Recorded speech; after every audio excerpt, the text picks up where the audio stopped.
За сайн байцгаана уу хүндэт үзэгчдээ Золоо шоуын 53 дугаар дугаар хүргэж өгөхөд бэлэн болж байна.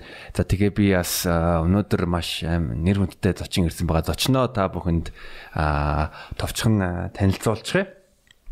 Баянгор аймгийн Галууд сумын хүсгтэн хамтлагийн гишүүн Морин Хуурч мөн бас Хомич Батцэрэг ах байгаа. Танд урилга хүлээж авсанд маш их баярлалаа. За баярлалаа. За би таны тухай бас нэг хитэн товчхон фактууд манай үзэгч нарт танилцуулах гэж бодсон. Нийлийнх нь ер нь бол одоо Generation Z гэж байгаа 19, 15 настай хүмүүсээ тэгээд Батцэрэг ах маань нэг саяхан бас Латвийн Аавли гээд хамтлагтай хамтарсан цомог хийгээд тэгээд тэр цомог маань Латвийн оны язгуур урлагийн цомог гэдэг шагналыг хүртсэн. Мөн бас хүсгтэн хамтлаг 2015 онд Asia's Got Talent буюу авиаслыг Азчууд одоо шоу уралдаанд 2 дугаар байр эзэлсэн. Мөн бас миний мэдж байгаагаар бол хүсгтэн хамтлаг Английн алдартай Royal Albert Hall-д тоглосон цорын ганц Монгол хамтлаг гэж хэлэхэд мөн үү? За яс саяхан хүсгтэн хамтлаг Францын лейблтэй хамтарч ажиллаад шинэ цомогоо гаргасан гэж би бол тийм мэдээ сонссон. Тэр шинэ цомгийн баярын мэнд хүргэе. За баярлалаа. За шинэ цомог Монголд хизээ ирэх үү? Монголд юу н тоглолт хийх үү? За юуны өмнө одоо манай зоологийн сайхан нэвтрүүлгийг одоо сонсдог, үздэг бүх хүмүүст энэ өдрийн мэнд хүргэе. Мөн хүсгтэн хамтлагийнхаа өмнөөс.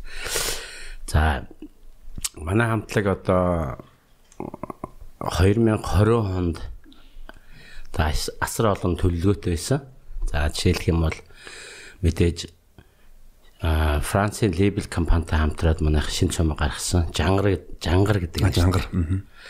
Тэгээ шир цомгоо хүлээж аваад бид нэр олон төлөвлөгөө ёсороо одоо өнгөрсөн 3 сард Монгол тоглолт хийгээд тэгээд одоо лейблээс зохион байгуулж байгаа Европын одоо аялын тоглолт руу 4 сард эхлэх байсан.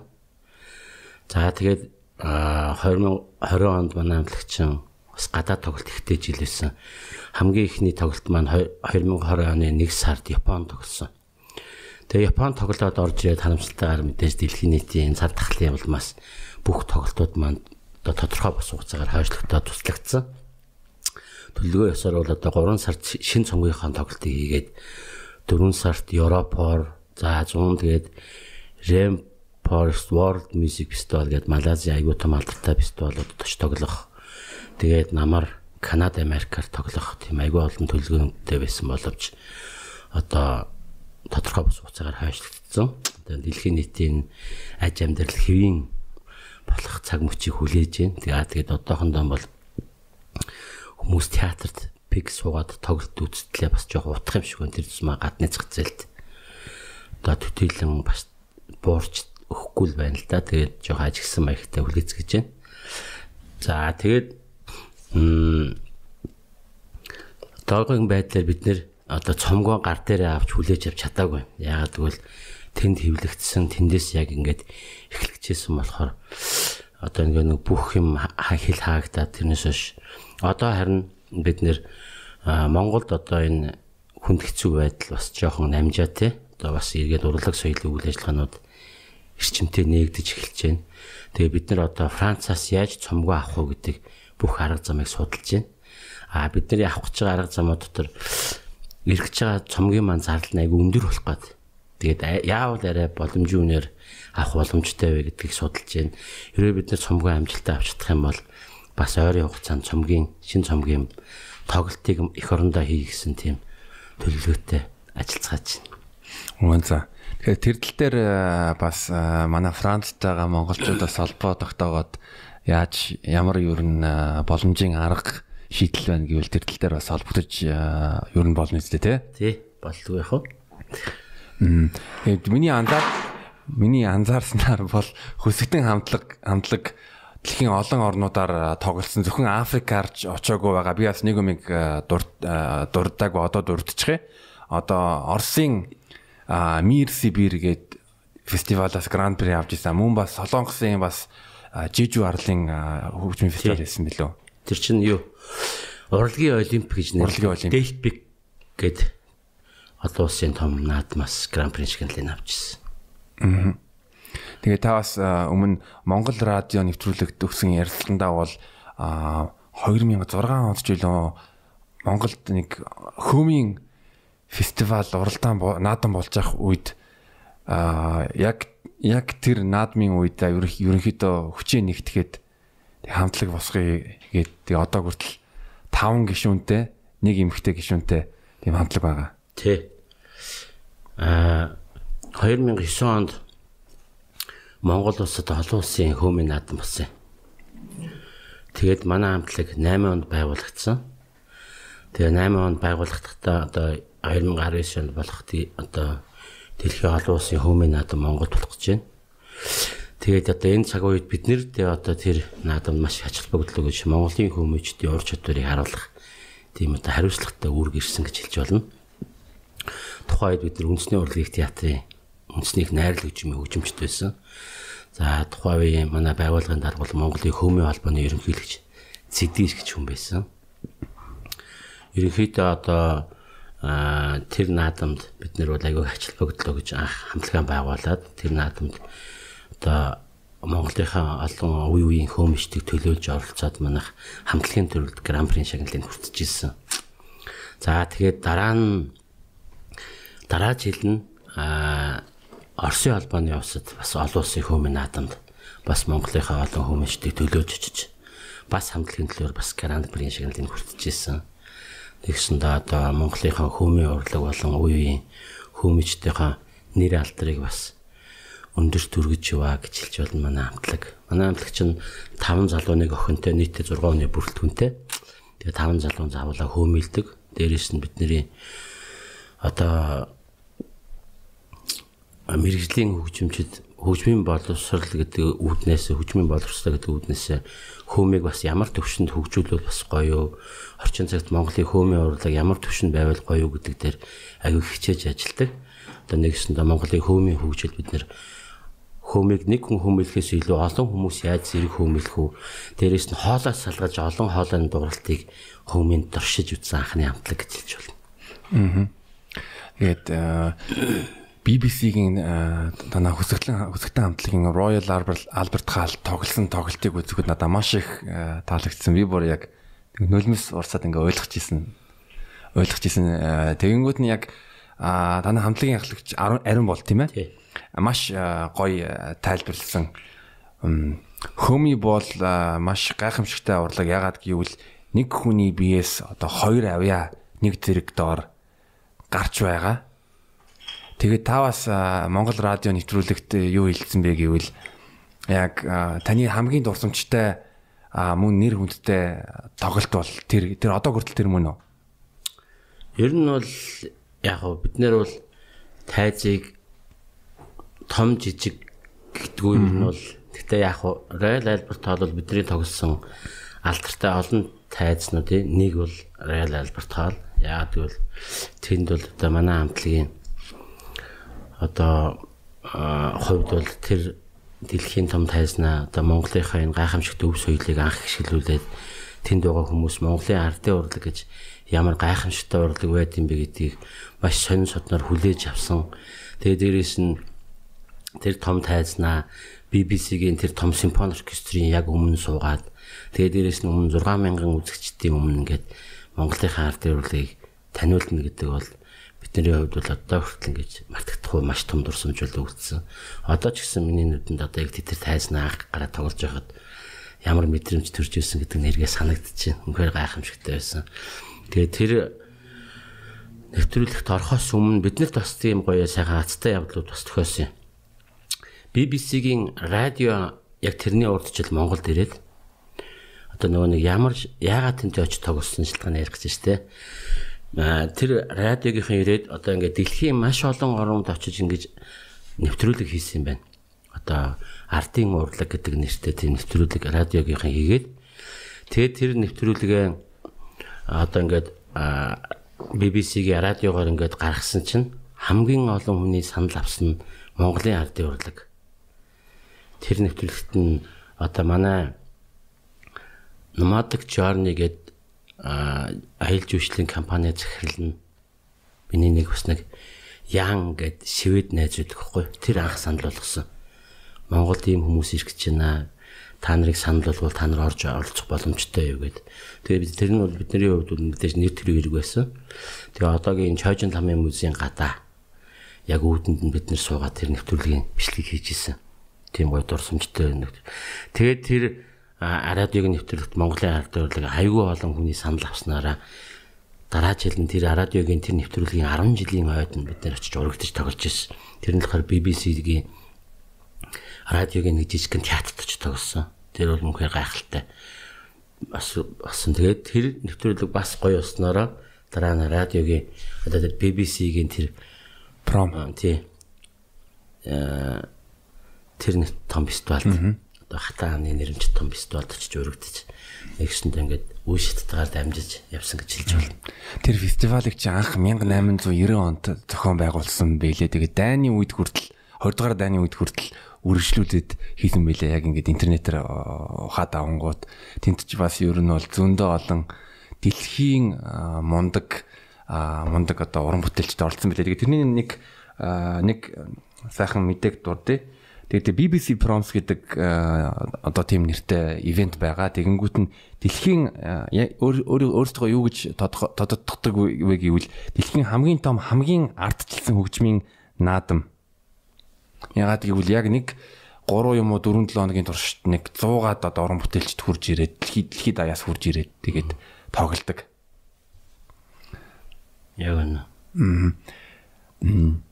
Би бас танаас нэг юм асуух гэсэн мэт гэвэл одоо Монгол ер нь хөөмийг чинь ер нь 3 төрлийн хөөми байгаа гэж би ер нь олж авсан. Тэр нь яг гэвэл одоо харьяа хөөми, хархира тэгээд алтайн шингэн хөөми гэлөө зүг. Тэг яг хуучны манай Ахмад хөөмичд бол одоо хөөмийг маш олон төрлөөр одоо илдэг байсан. Одоо жишээлх юм бол 4 төрөл байдаг, 8 төрөл байдаг, бүр 12 төрөл байдаг ч гэдэм үү. Тэгж үздэг байсан.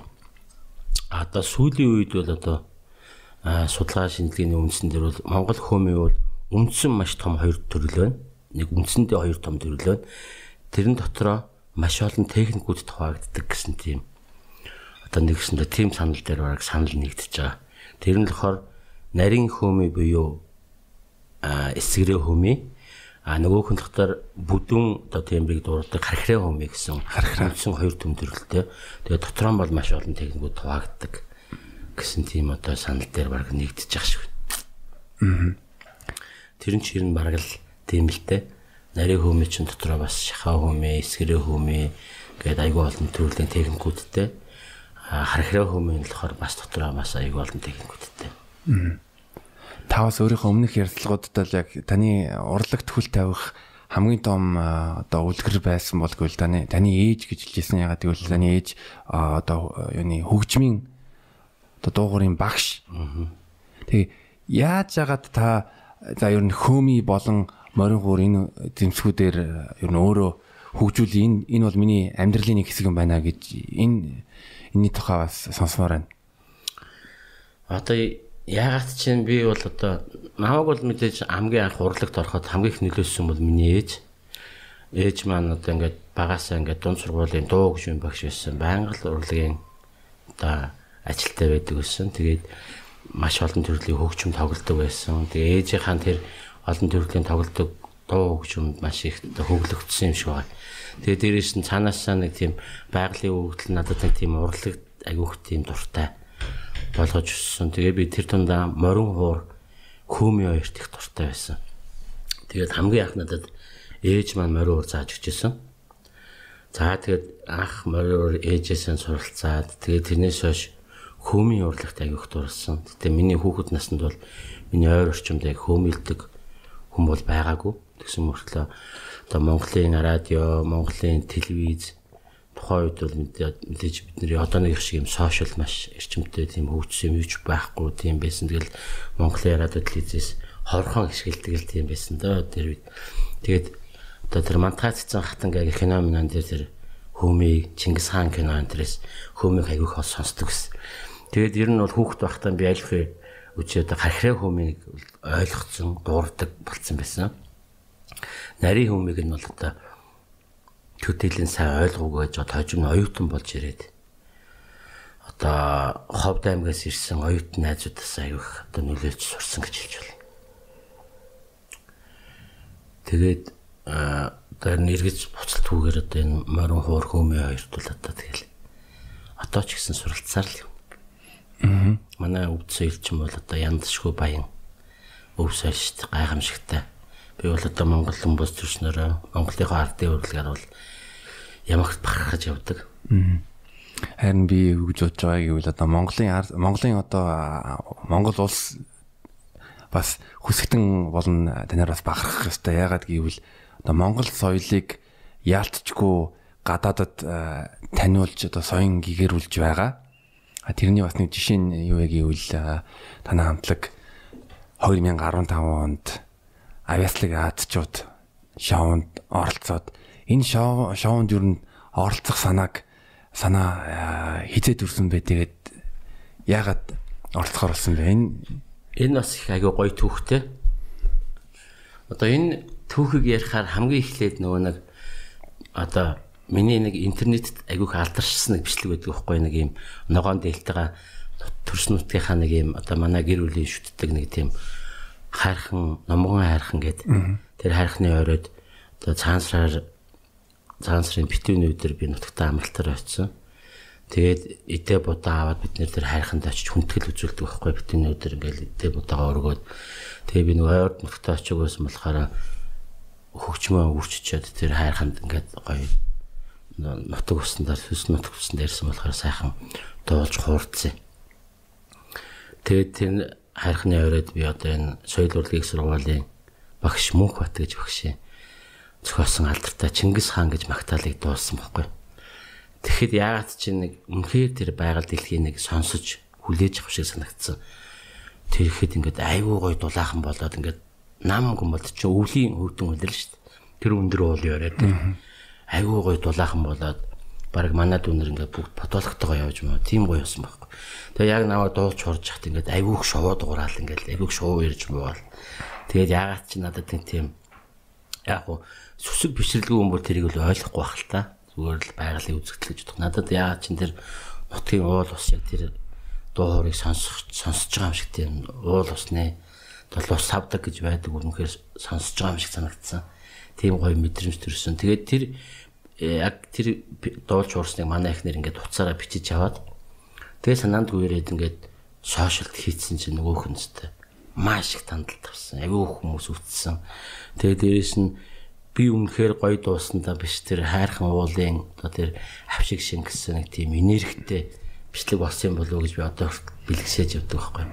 Тэгээ тэр бичлэг намайг дэлхийн олон тайзны авчихсан. Яг тэр бичлэг намайг одоо тэр дэлхийн алдартай Netflix киноны одоо тэр кинонд очиж тоглох тийм боломжийг олгосон байхгүй.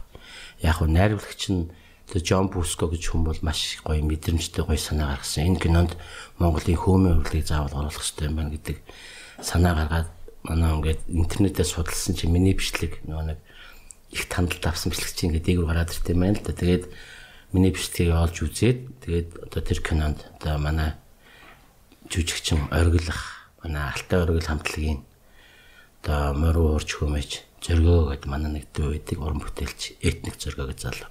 Тэгээ бид гурав Монгол улсаас очиж яг тэр Монголын хөөмийн урлагийг оруулах тэр сценд нь очиж тоглож ирсэн. Тэрийг тоглолт нь яг тэр гэсэн болохоор яг тэр Малайзийн алдартай киностудид яг тэр хэсгийг бичижсэн байхгүй. Тэгээд тэр киноны хэсэгт очиж оролцсондоо маш их бахархаж баярлж явдаг. Тэгсэн чинь тэр кино дууссаны дараа удаачгүй хэдхэн сарын дараа одоо энэ чи Aegis Scott таалантлах гэж байгаа. Одоо яг бидний тэр урлагийг тэр хүмүүст агиух таалагдсан. Маш өмнөц гоё санагдсан шүү гэлээ. Тэгээд тэр хүмүүс санал тавьсан байхгүй. Aegis Scott тааланд та ирж оролцооч. Таны энэ урлаг үнэхээр гоё сонирм содон байх гэдэг үднэс. Тэнгуут нь би зөрүүлээд би хэрвээ оролцох юм бол хамтлагаараа оролцох хүсэлтэй байна гэж хэлээд тэгээ манай хамтлаг бичлэгээ явуулсан чи манай хамтлаг ихний бичлэгийн шатанд нь тэнцсэн байхгүй. Тэгээд анх тэр Aegis Scott тааланд оролцох шалтгаан тэрнээс бий болсон. Тэгээд бид нар анх санаад өнгө бичлэгээ явуулсан чи агиух таалагдаад бичлэг маань тэнцээд тэгээд дараагийн ихний шатанд оролцох урилга анх иржсэн. Тэгээд очиж оролцсон чинь бид нар бас Монголын сайхан хүмүүний гайхамшигтай урлаг маань бас хүмүүст агиух таалагдчих. Аврагын төлөө хүртэл явсаа бид нар чинь Майшаа аюулгын шатыг тавьж. Тэргээрээ бас бид нар бас одоо энэ бид нар Аз твгээл тэгэхээр нэг Шопон, Солонгос, Хятад те ингээ боддог чинь зүүн Аз руу бол маш нэг тийм нээлттэй биш байсан. Яг Монголыг бол төлийн сайн мэдгүй ч байт юм уу. Тэр утгаараа одоо монголчууд одоо Aegis Scott тааланд анх оролцсноор монголчуудыг мэдэхгүй маш олон хүмүүст мэдүүлж ийм өв соёлтой, ийм арт түмэн энд амьдардаг ийм хүмүүс байдаг гэдгийг илүү их таниулж чадсанараа бас гişнээ төрүүлж чадаагүй ч гэсэн бид нар бас артын урлагаараа дамжуулаад их орноо судалж чадсан гэж бахархдаг. Тэр бол би бол яг ялалт гэж л хараад байгаа. Одоо Монголын одоо өв соёлыг яг жинхэнэ бодит жишээгээр таниулж чадсан. Тэгээд яг тэр Aegis Scott таалантын 3 бичлэгийн харангуут яг финал хүртэл тэр тайзны засаг чимэглэл мөн бас та нарын хувцаслалт надад бүр маш их таалагдсан. Бүр тийм амар омогшил төрсөн. Тий яг биднэрт одоо тэгэл нэг өв соёлоо эх орноо сурталчлах маш том боломж бий болж байгаа холгоо тэрэн дээр маш их хичээсэн. Тэгээ дээрээс найруулагч нар нь бол аль хоор монголчууд ямар байх хэвтэй, Монголын үндэсний хувцас ямар байх хэвтэй, одоо ямар тийм ахуй амьдралтай юм гэдгийг аюу их тийм тодорхойж харуулахыг аюу хичээж исэн. Яг нөгөө талаасаа шоу юм болохоор найруулагч нар нь бол тэ одоо ингээл байнга байс гэж байгаа ярьцлага авдаг. Тэрэн дээрээ биднээс ингээд аюу их тийм тэ сэтгэл хөдлөлийг аюу хүсэж исэн. Тэ чихэх юм бол тэ юм яриад ойлгох ч юм уу. Хөгжилтэй юмнууд аюу хвээ тэрэн донц чинь тэгээд яг зүүмнүүд Азаас оролцож байгаа тэр хамтлагууд ч юм бол ингээд бид нарыг бодвол тийм шоу амьдрал одоо шоу ертөнц аюу хөгжсөн хүмүүс байт юм байна. Жишээлх юм бол одоо бид нартэй тэр аврагын төлөө тоглож ирсэн тэр хамтлаг бол тэгээд тэр Индонезиас ирсэн хамтлагууд энэ төр бол шууд ингээд амьдралаа яриад уйлаал ч юм уу тий. Жишээлх юм бол нэг юм бүжгийн хамтлаг бас финалд үлдсэн. Тэр хамтлаг нь болохоор Индонезийн тийм асрамжийн газраас төрж гарсан хамтлаг юм байна. Тэгээд тэд нар чинь тэргээр аяг одоо нэг шоуны чинь бас нэг юу шүү дээ. Хүмүүсийн анхаарлыг яаж татах гэдэг дээр аяг толгоо ажиллаж байгаа хөөх. Тэдний бол жишээлх юм бол бид нар бол одоо асрамжнаас ирсэн бидний хүүхэд нас ийм амар хэцүү амьдрал төссөн гэдэг тэрийгээр ингээд нэвтрүүлэг хийсэн. Ингээд ойлж мойлал яриад тэнгуут чинь нөгөө нэг хүмүүс ч амар их тэрэнд автаж байгаа хөөх. Тэгээ тэргээрээ тэд нар аяг санал авсан. Биднийг одоо тиймэрхүү ингээд ийм та нар тийм санаанууд бол тэрийг ярих хэрэгтэй гэдэг. Насны хувьд одоо хэдэн настай хүмүүс үлээ. Тэгээ бид нар чинь ямар аз жаргалтай амьдрал донд өсч өндөөсөн бэлээ. Биднэрт бол ямар тийм ярих шалтгаан байхгүй. Тэгээ бидний хүмүүс тэр нэвтрүүлгийн найруулагч нар та нар ямар сэтгэлийн хөдөлгөөн айгүй багтай байна. Та нар нэг тиймэрхүү яриад өгөөч гэж айгүй хүсдэг. Бид нар чинь үнэхээр тийм ярих боломжгүй. Тиймэрхүү хөгжилтэй нэг айгүй болж исэн. Монголын үлсэж үзээгүй штэ. Тэр ч одоо яг үннийг хэлгээд бол сайхан буянтай ард юм штэ. Тэгээд сайхан ад жаргалтай хүмүүс байхгүй. Өнөөдөр хүртэл одоо дэлхийн нийтээр энэ цар тахал гэдэг бичгэн жихт бид нэр яаж нүгээр одоо тэгэл одоо яг үннийг хэлэхэд бодод гадуур бол одоо сайхан маск гэдгийг одоо баг мартсан юм чинь. Тэгээд бас тийм сайхан хувь зайтай ард юм гэж боддоо штэ. Таас сошиалд бол нэлээд хүчтэй байгаа гэж харж байгаа. Тэгээд ер нь бол Монгол уран бүтээлчид сошиалд байх ер нь таны хувьд бол хэр чухал вэ? Сошиалд идэвхтэй байх, технологитой хамт алхах. Одоо би ингэж харж байгаа л да. Ерөөсөн хүссэн хүсээгөө цаашид бидний ирээдүй, бидний одоо энэ бүх юм ерөөсөө л энэ дэлхийн нийтээр сошиалд байна. Одоо тэр зам цар тухлаас хойш бол бүр сошиал асар хүчрэх болж эхэлж байна. Тэгээд дээрэс нь одоо би ингээд ажиглаад ахад саяхан биений одоо YouTube channel 100,000 үзэгчтэй болоод нэг YouTube-ийн мөнгөн батын юу авч байгаа байхгүй. Тэгээд ингээ харахад тэр 100,000 хүрсэн одоо манай Монгол уран бүтээлчдээр нэг айгу цөөхөн байт юм байна. Тэгээ энэгээр дүгнэхээр манайхан тэр сошиалыг бол ерөнхийдөө сайн хөгжүүлдэг, нэг сайн тоодгүй ч юм уу, тиймэрхүү байд юм байна л да. Одоо тэгээд магадгүй хүмүүс энэ сошиал руу аяг их тийм хандаж одоо сошиалыг аяг их сонирхож судалж эхэлж байгаа юм шиг санагдаж байна.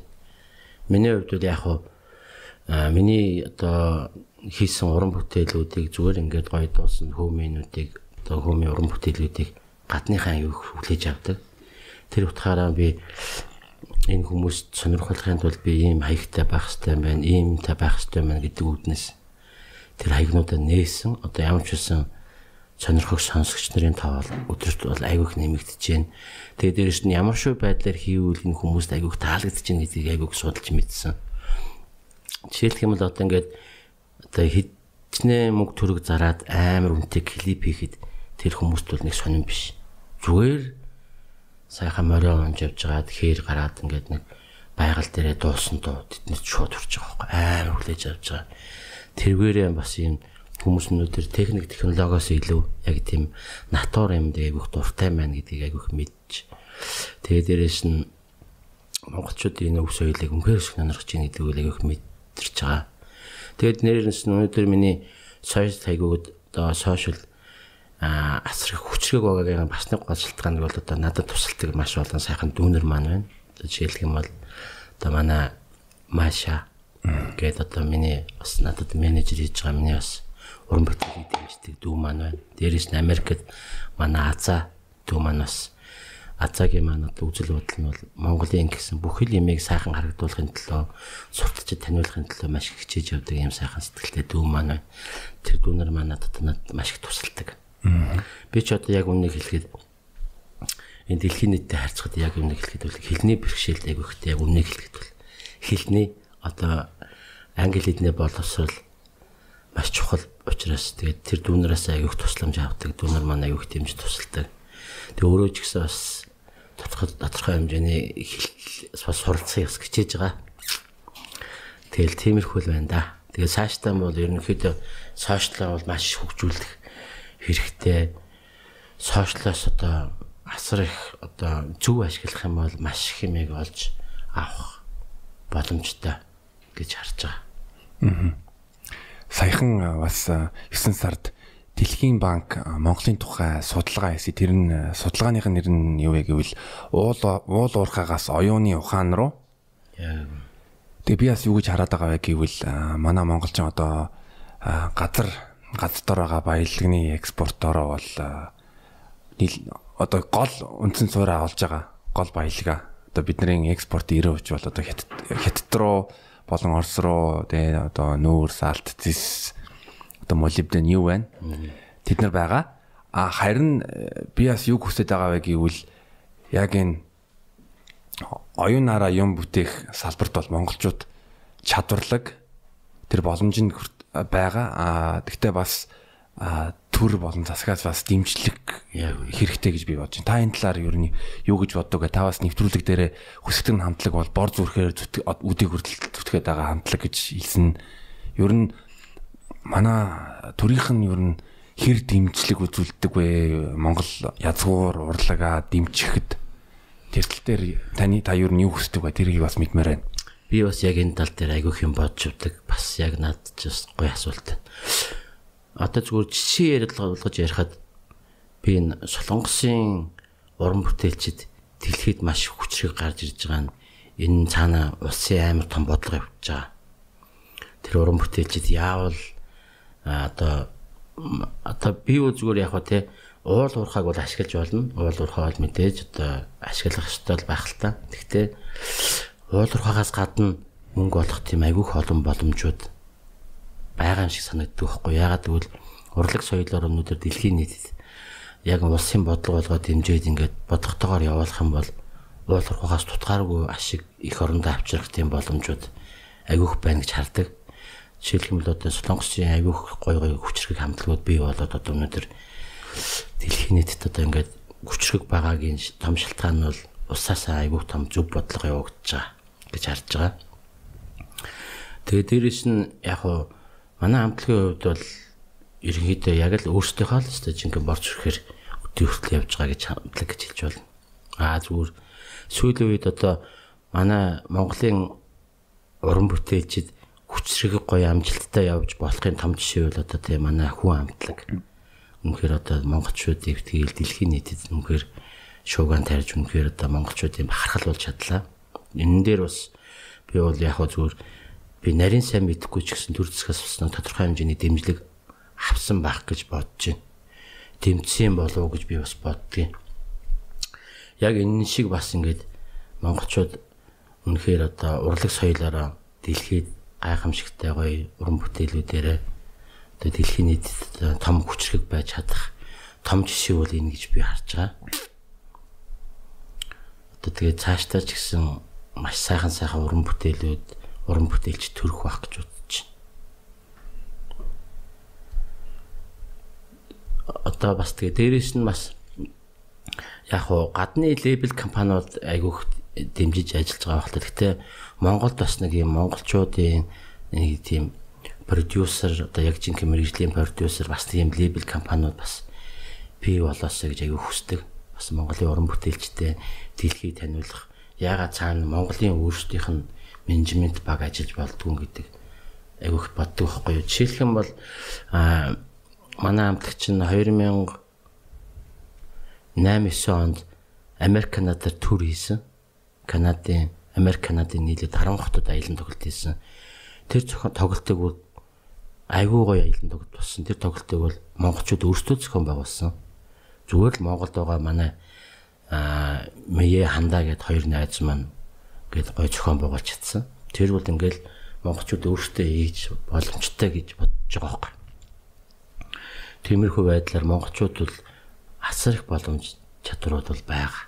Тэнийг гоё нөөц болж байгаа. Бүгдээрээ гоё ашиглаж ажилласаа гэж аягүй хүсдэг. Бас нэг миний нэг хүнднүүрээ сэдвээ гэвэл жишээ нь гадаадд байгаа монголчууд монгол соёлоо илүү сонирхдаг. Харин Монголд байгаа бид нар бол монгол соёлдоо нэг ач холбогдол өгөхгүй байгаа юм шиг надад анзаарагддаг. Нөгөөтэйгүр гадаадууд Монгол язгуур урлагт бол ингээд бүр дурлаад байгаа. Бүр монголчуудаас илүү гэж хэлмээр. Тэгээ бас би таас ер нь хүүхдүүдтэйгээ хамт бичлэг хийгээд байгаа, охинтойгоо хамт дуулсан, хөөмилсэн мөн бас саяхан бас хүүгийнхаа даах өсний найраас нь баяр үргээ. Яас анхны удаа хөөми сонсож байгаа тэр маш хөөрхөн бичлэгүүд байсан.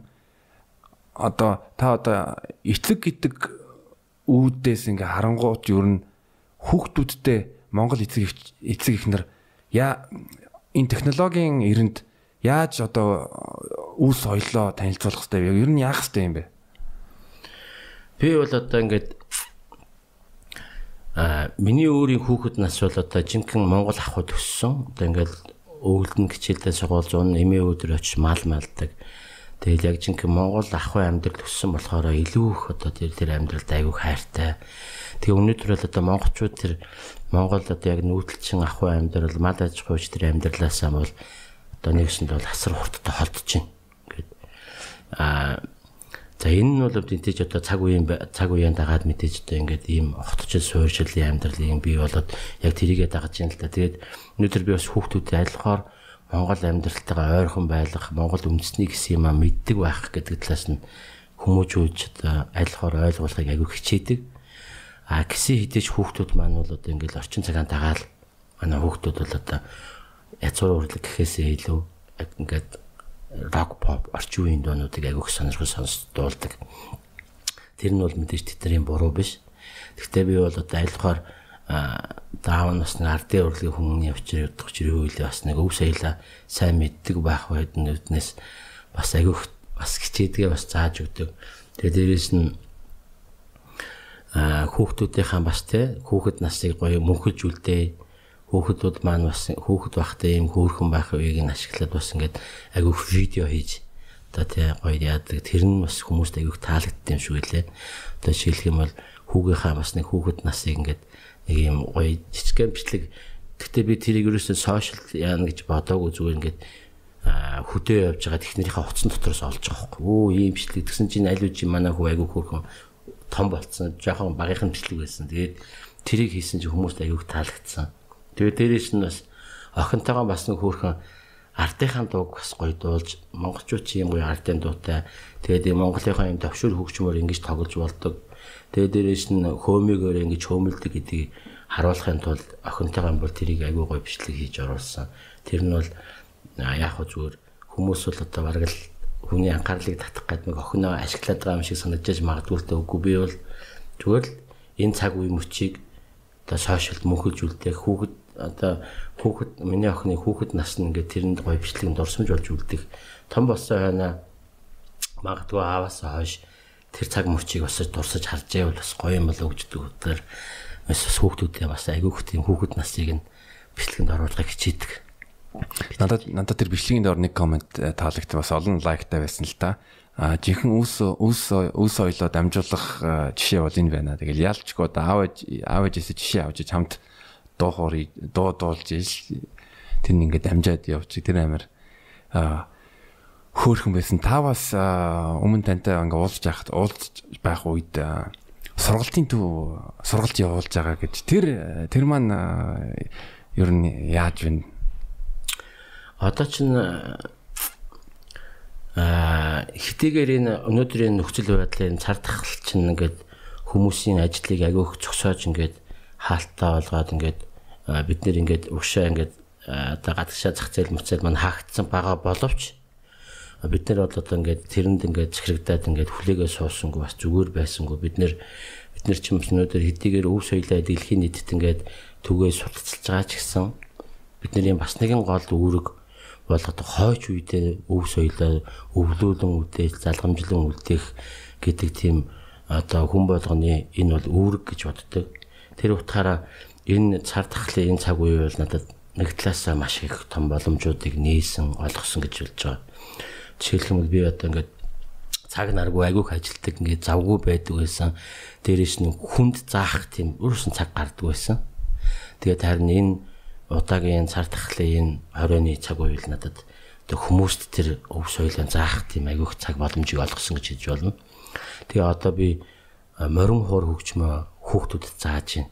Хүүхэд чиглэлтгүй одоо жинхэнэ 8 настай буурлаас 80 настай буурлууд гэдэг шиг 8 настай балчраас 80 настай буурлууд гэдэг шиг бүр бага насны хүүхдээс одоо 50 гарсан ахмад хүн хүртэл морин хуур хөгжмөө сурж байна дээр. Тэгээ би бол айлхаар чадлаараа энэ цаг мөчийг ашиглаад одоо өв соёлоо хүмүүс зааж сурталчилж байгаа гэж хэлж байна. За тэгээд би бас нэг асуух гэдэг зүйл бас зөндөө хүмүүс бас энэ дээр бас боддог байхаа. Монгол хүн ер нь хөөми сурахад гадаад хүнээс илүү дөхөн байх уу? Энэ зүгээр эсвэл хүн болгон боломжтой байдаг юм уу? Яг зүгээр монгол хүний даваа тал нэг үл арай нэг өв соёлыг ойлгох тал дээр арай нэг жоохон дөхөн байж магадгүй гэж бодож байна. Тэрнээс бусдаар бол би заавал ингэж хөөмийг нэг юм тусдаа нэг цаанаасаа өгдөлтөй хүн сураад байгаа юм биш гэж боддог. Тэрэн дээр бол би санал нээлтгүй. Одоо жишээлх юм бол гадны хүмүүс хинж байлаа гэсэн зүгээр л хөөмийн дуурах харлага барил техникийг зөв ойлгож чадах юм бол хүн болгоныг би чадна гэж боддог. Яагаад гэвэл өнөөдөр хөөмийг сурцсан гадны хүмүүс зөндөл биш шүү дээ. Ингээл гоё хөөмөлөл тэгэл бас энэ өв соёл дурлаад явж байгаа хүмүүс маш их байна. Одоо сүүлийн үед бол Монголын хөөмийн урлагт дурлагчдын тоо бол асар их нэмэгдэж байна. Айгүйх сонирхож байна. Одоо сурмаар байна гэсэн хүсэлтүүд айгүйх ирдэг. Тэгээ би бол хувьдаа энэ хөөмийг бол яг л одоо яг тэр техникийг зөв ойлгож чадах юм бол хүн болгонд дуурах боломжтой гэж боддог. Ер нь одоо цар тахлын үе байгаа. Гэхдээ олон улсын хөмийн фестивалууд Монголд болж исэн. Тэр фестивалууд дээр ер нь ямар үндэстний хүмүүс ер нь хөмийг сонирхож байна таны анзаарснаар бол за тэнд бол ерөнхийдөө бол Европод, Америкууд айгүйх сонирхдаг хөмийг. Ер нь бол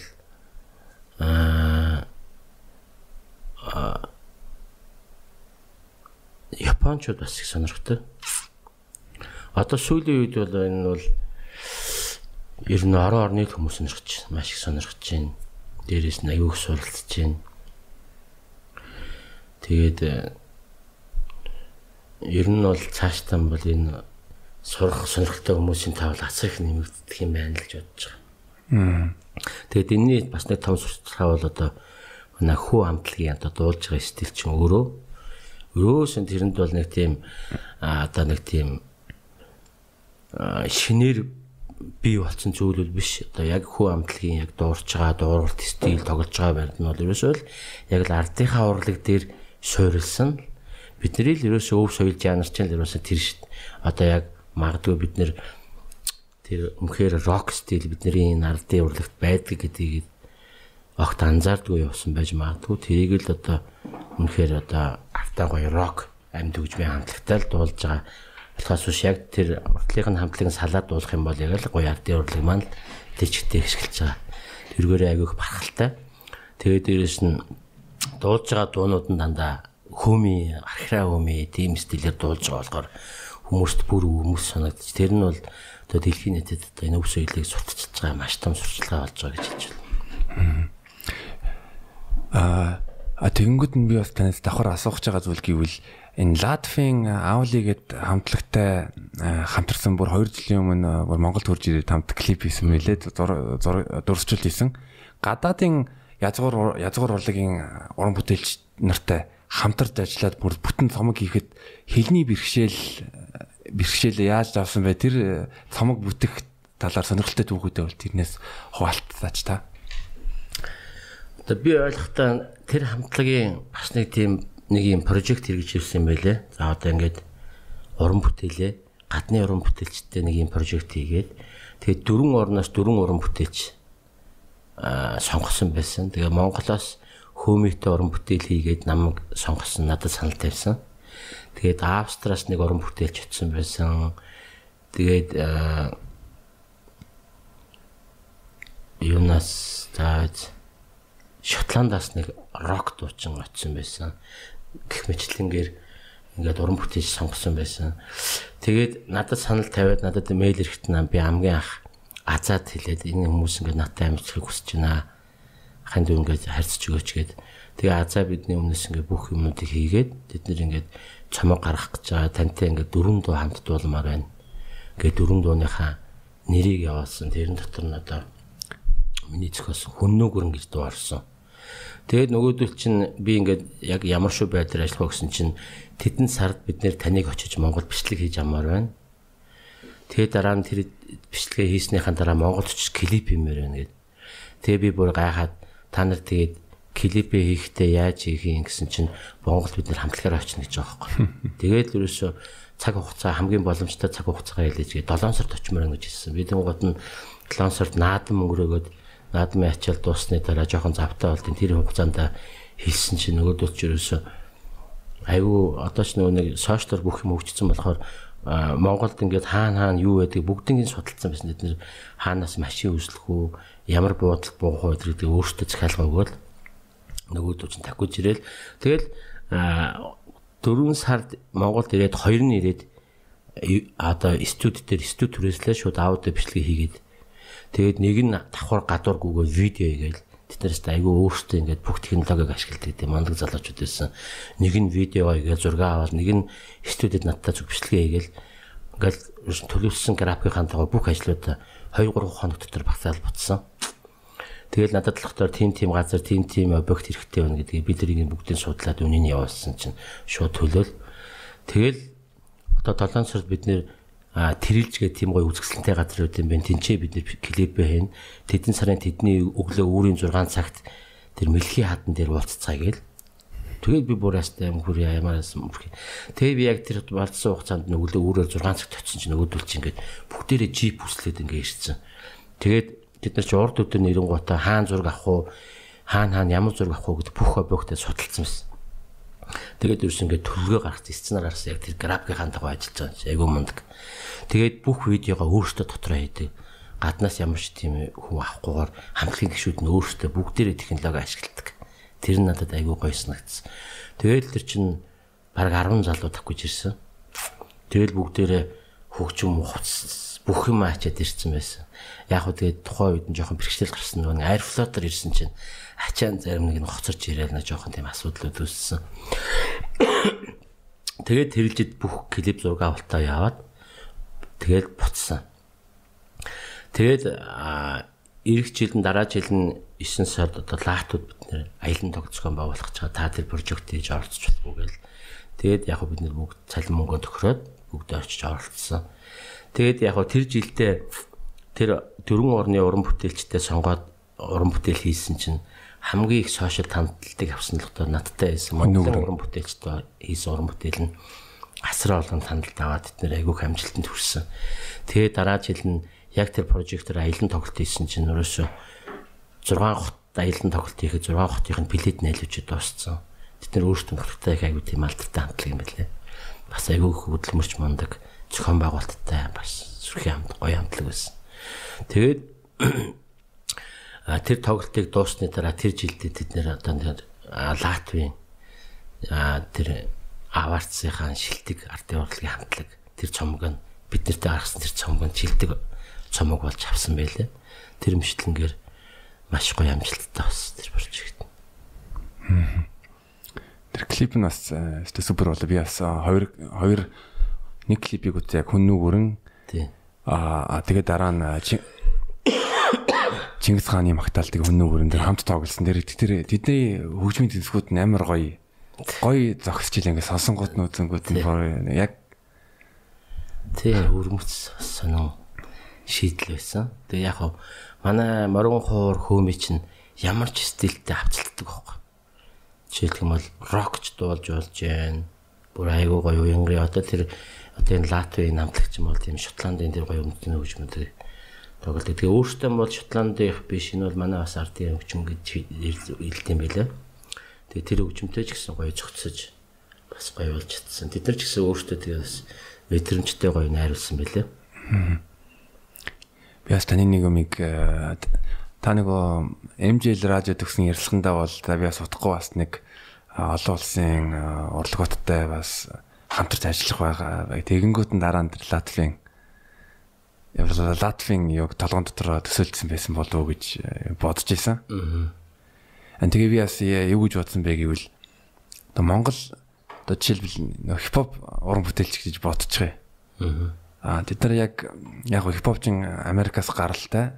Гэхдээ тэр хипхоп руу одоо Монгол язгуур урлагийн хідэн элементүүдийг оруулаад их тийм одоо хүү амтлаг роктэй юм шиг тийм шин төрлөг гаргачих юм бол тэр нь амжилт олох илүү магадaltaй гэж бодож байна олон улсын зах зээлд. Ягаад гэвэл яг гадаад дууд шиг яг адилхан клиптэй яг адилхан тийм одоо химнэлтэй ч юм уу байх юм бол тэр чин зөндөө олон гадаад артисттай яг өрсөлдөөн болно. Тэрний оронд өөрсдийнхөө онцлогоо давмгаалаад уран бүтээл хийх юм бол тэгвэл тэр чин сонирхолтой болох байхгүй шинэ юм. Яг үнэ. Би бас яг тэгж боддог юм. Өнөөдөр одоо Монгол амьд хөгжмийн зөндөө гоё хамтлагууд байна. Монголчууд чадaltaй байна, авьяастай байна, боловсралтай байна, хөгжмийн боловсралтай, мэдрэмжтэй, монголчууд яг авьяастай ард юм шүү дээ. Авьяастай. Дэлхийн одоо ямар ч стилийн, жанрын уран бүтээлчид бол бүгд л Монгол стил жанраараа байна. Тэдний одоо хамгийн одоо миний бодлоор зүгээр маркетинг их, менежмент их том боломж нь бол ерөөсөө л энэ ардын урлагтайгаа хойлох. Тэр дэлхийн мэдээж олон сүрэл жанраар зөндөө гоё мундаг хамтлагууд байгаа. Тэднээс бидний ялгарч чадах юмгүй ерөөсөө л энэ ардын урлагийнхаа өв соёлыг ашиглах нь аюул чухал гэж боддог. Яг чиний саний хэлдгээр одоо магадгүй зүгээр хархраа хүмийгээр хипхоп дуулаад магадгүй ингээд ийм хипхоп ийм гоё хамтлаг гарахыг бол үгүйсэхгүй шүү дээ. Тэгээд дээрэс нь би одоо санаж би 2000-аас 2003 онд Европод би бүртээ гэж хамтлагтай байсан. Бүртээ гэж хамтлагтай тоглодог. Тэр хамтлагтай ингээд тоглоод явж байхад би ингээд тухайн үеийнхаа ийм хипхоп дууг айгүйх сонсч явдаг гэсэн бохоггүй. Тэрэн дээр нь одоо ямар хамтлаг байлаа вэ? Тэр нь одоо Монголын ардын язгуур урлагийн Алтай оргилгээд хамтлагтай хамтарсан ийм хипхоп дуу байдаг гэсэн бохоггүй. Тэр нь болохоор яг Монголын эзэнт гүрнийг магтан доосон. Тэгэл дундуур нь хөөми мөмө орж ирэл, хурдын дууны шуранхаа орж ирэл. Тэгээд тэр дууг ингээд кассетаар сонсоод явж исэн чинь гадны хүмүүс айгүйх сонирхоод энэ ямар гоё стил, ямар гоё дуу, энэ ямар стилийн ингээд сонсохоор хипхоп юм шиг мөртлөө цаана юм гоё юм. Тэгээд би бодож исэн байхгүй энэ яг ийм стилээр яах юм бол айгүй гоё амжилтанд хүрэх юм байна да. Гадных амар сонирхож исэн. Тухайн үеийн тэгэл тэр дуу бол одоо тэгэл дээр үед хийгдсэн дуу шүү дээ. Тэгэхэд одоо орчин цагт хийх юм бол бүр гоё болох байх гэж бодож байна.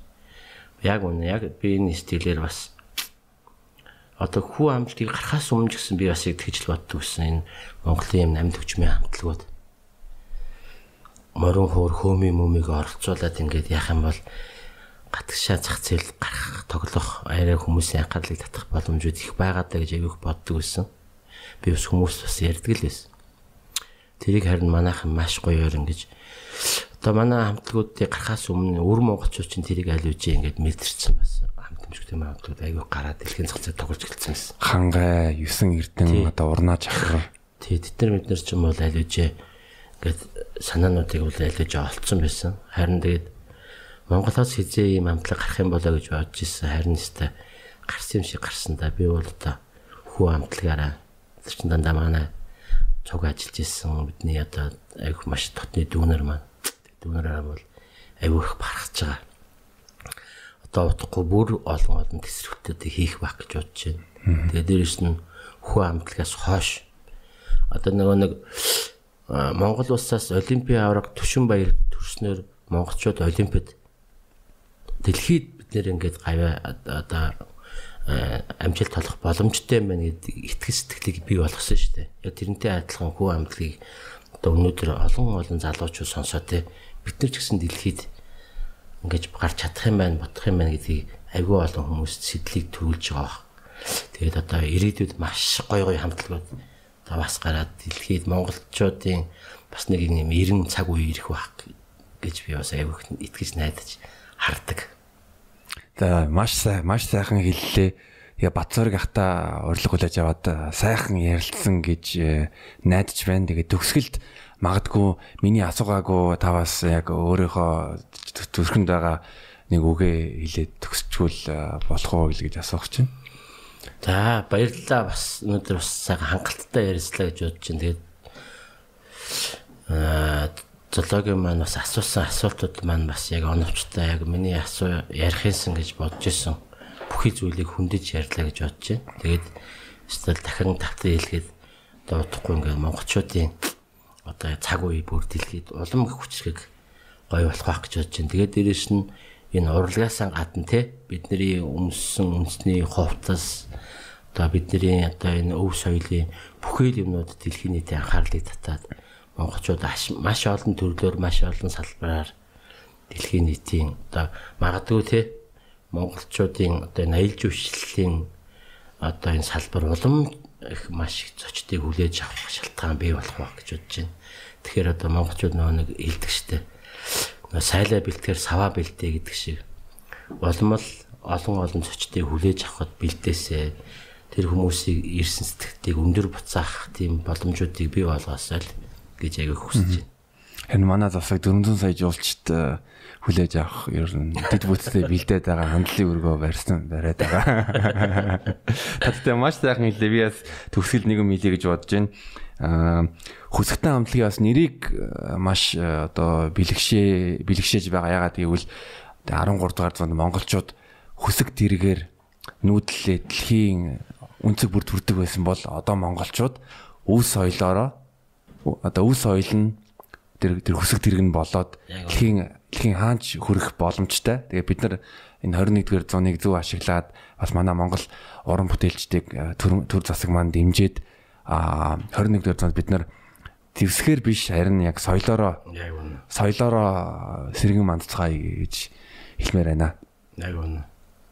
Тэгээ бүгдээс маань дэлхийн талыг эзэж явсан бол орчин цагт бол бид нэр өв соёлоороо бүх дэлхийг байлдан давуулах тийм цаг мөч ирж байна гэж л харж байна. Тэгээд энэ баялгаа хэдүүлээ зөв ашиглацгаая. Яг үнэ. Уулуурхагаас илүү маш олон боломжууд байгаа шүү л гэж хэлмээр. За Бацуурыг ахта сайхан ярьсан маш их баярлалаа. Танд болон таны гэр бүл болон хүсэгтэн хамтлагт сайн сайхныг хүсье тэгээд жангар цомгийг нутагтаа авчраад тэгээд цомгийн нээлтийг хүлээжлээ. Яг үнэ. Утгагүй өсгтэй хамтлагийн жангар цомгийн тоглолтоор утгагүй уулзцгаая. За баярлалаа баяртай. Баярлалаа.